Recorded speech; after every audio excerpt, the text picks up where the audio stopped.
Hi everyone, I'm Molly and welcome to Goodie Gumdrops and welcome to a very special holiday episode. This Saturday is the 4th of July, Independence Day of the United States of America. So to celebrate this holiday, I am going to make a flag cake. So for this cake, you are going to need flour, sugar, oil, baking soda, baking powder, eggs, food coloring, vanilla, salt, milk, and a small amount of cocoa powder because I'm going to be making a red velvet cake. You are also going to need two 9-inch pans and one small, I think this is, I will have to measure it and let you know, but I think it's 6 inches. This would be like the top tier of a cake. So the first thing I'm going to do is preheat my oven to 350 degrees. And I'm going to butter and flour these pans. So I'm just going to take some softened butter and spread it around the pan and then add flour to it. I'm going to use my clean hand. Spread butter around in here.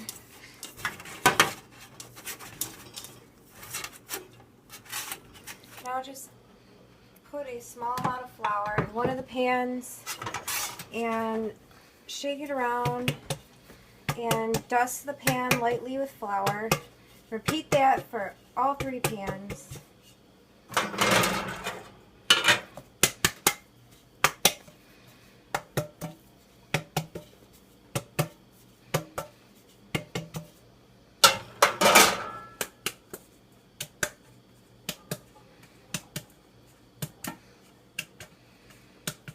Alright, once you have your pans all dusted and ready, we can move on to the batter. Okay, so you're going to need 2 bowls, measuring cups, measuring spoons, a whisk, a regular spoon, and your mixer. So in one bowl, I'm going to add the dry ingredients, and in the other bowl, I'm going to add the wet ingredients. So I'm going to start with the dry ingredients by adding 2.5 cups of flour,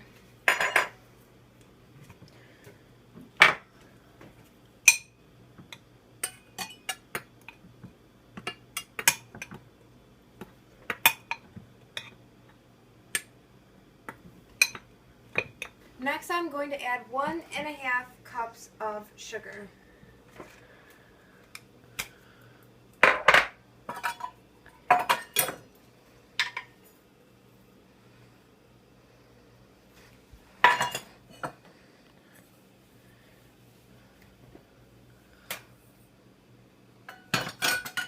Now I'm going to add Next I'm going to add 1 teaspoon of salt, 1 teaspoon of baking soda, and 1 teaspoon of baking powder. Then I'm going to mix all of these together, and then I'm going to blend my wet ingredients.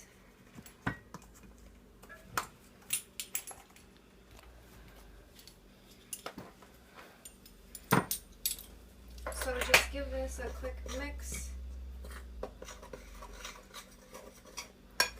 Make sure that it's all blended.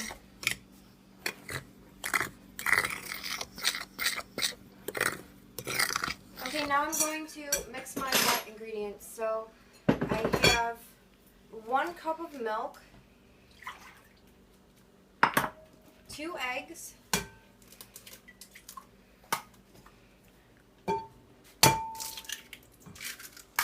and I'm going to add 1.5 cup of oil. You can use any kind of oil that you like.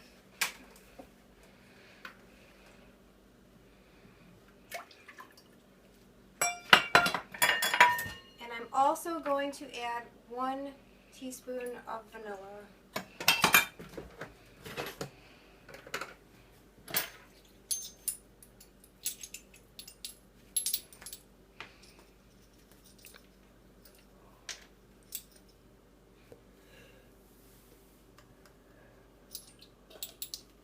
So with your whisk, just whisk these ingredients together.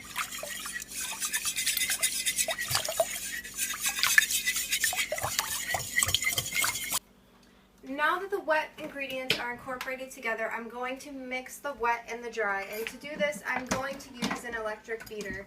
So you want to slowly add your dry ingredients into your wet ingredients. You don't want to just dump it all in here at one time. So just maybe add a cup or less at a time and mix on low.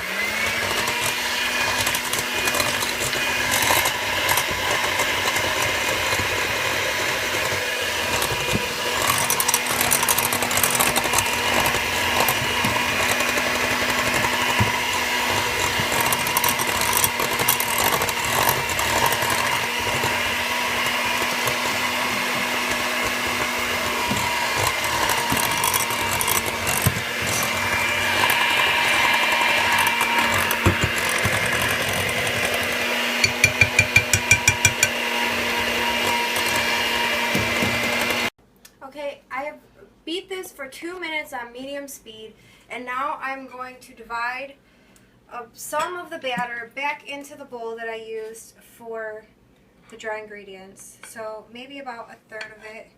And to this I'm going to add the blue food coloring, and this is a red velvet cake mix. So if you were just regularly making this, you would have added the red color a while ago, but because I want some of it to be blue and some of it to be red, I'm adding it now. So I have in here about a teaspoon of red food coloring that I'm going to add.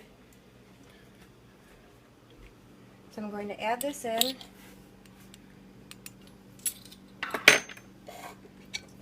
And just mix it in with my spoon.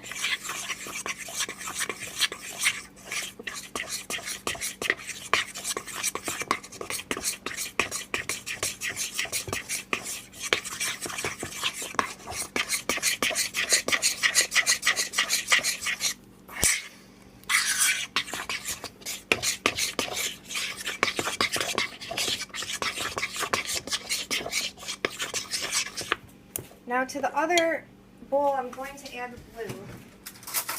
So for this, I'm going to just start with a few drops, 5 drops or 6 drops, and blend that in and see how it looks.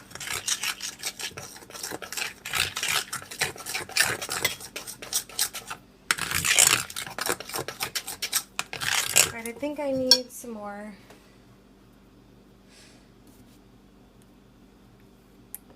So probably about a teaspoonful.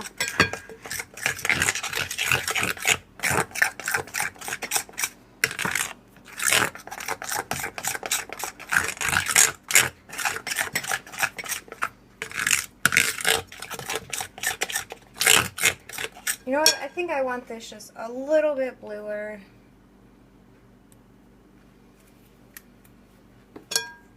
So just keep adding until you get the desired color. You can't take the food coloring out, so I find it best to just add drops at a time until I get the color that I want. And I think this will turn out to be a beautiful dark blue color when it comes out of the oven. So now I'm going to add this to my smallest pan.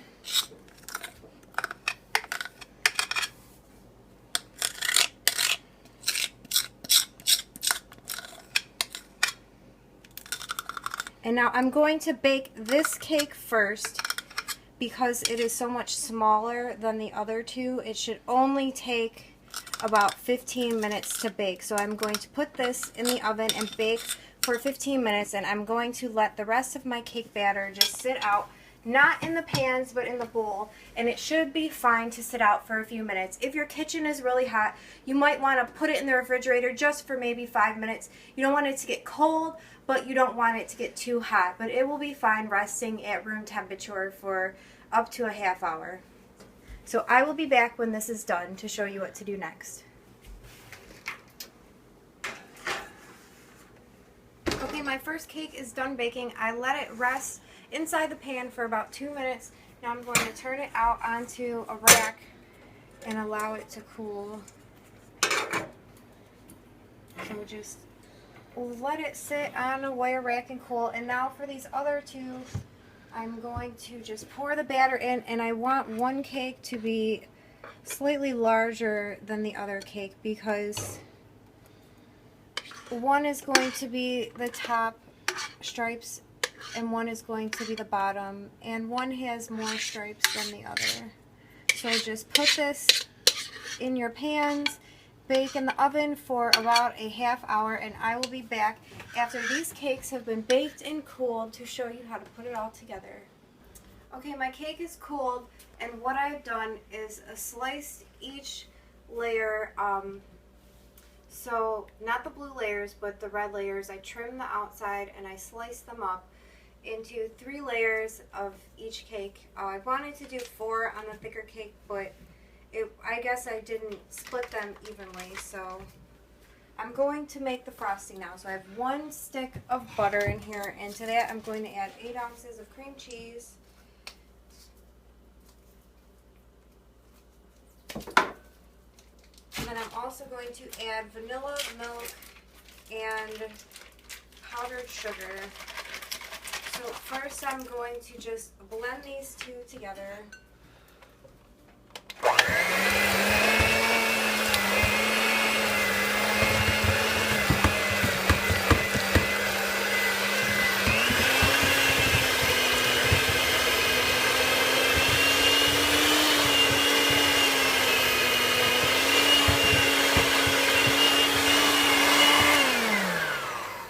And now I'm going to add a 1/4 cup of milk and about a teaspoon of vanilla. And then I'm going to mix that and then slowly start to add the powdered sugar.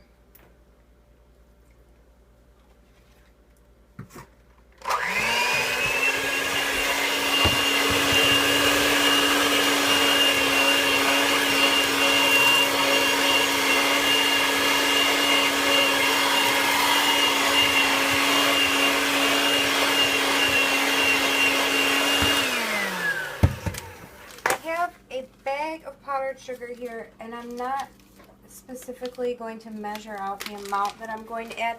I'm just going to continually add until it's the right consistency that I want.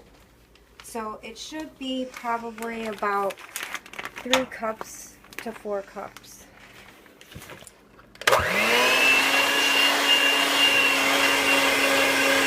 So what I've been doing here is layering my cake with a layer of frosting in between each one, and these layers are going to be very thin, so it's okay if they crack and stuff. Just piece them back together and start stacking them up. So what I'm going to do next is add the blue layer with the red around it. So to do that, I'm going to take my small blue cake and I'm going to actually make it a little bit smaller because as you can see right now, it kind of takes up almost the whole area. So I'm going to just trim this a little bit smaller, take off about an inch, and then I'm going to put it in the center of the cake. And then what I've done with the top couple layers that I had left, I kind of broke it into pieces so it'll be easier to arrange around the cake. So just put this in the center and then find your pieces to fit around, and then you'll want to take that layer and frost it and then add 1 more layer, and then I will be back to show you how to finish it off. Alright, so this is by far the most rustic cake I have ever made. But hey, when you're cooking, it's chaotic, and that's exactly what this show is. From start to finish, I make something, I'm not going to change it, and this isn't what I exactly envisioned, but it's what it is now, the rustic American flag cake. So what I'm going to do with the frosting that I have left is I'm going to add some food coloring to it, and I'm going to try and do like a little bit of a tie-dye effect. So on one side of the bowl, I'm going to add just a couple drops of blue, and then on the other side of the bowl, I'm going to do the same with red.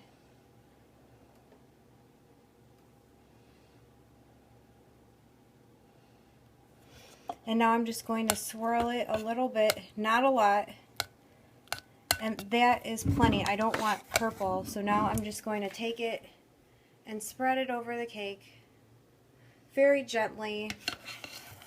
And I'm going to need all my focus, so I will be back to show you how it looks when it is finished. Here is the finished rustic American flag cake, and we are about to cut into it and see how it looks. I have seen flag cakes made many times, and they're usually done on a much larger scale, so I think that I did pretty well on this, and I'm looking forward to seeing the flag on the inside, and I hope that you choose to let this cake adorn your Independence Day celebrations while we celebrate our freedom. And now it's time for me to cut the cake.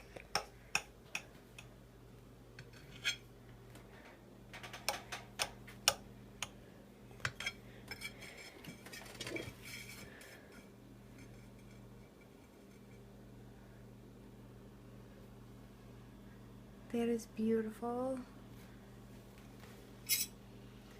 Take a look at the inside of it. Can you see it?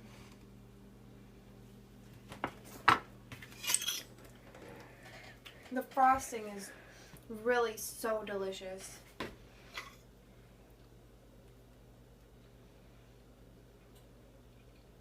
And it tastes very good. I could just eat the frosting, but then I don't think I'd be able to keep this figure.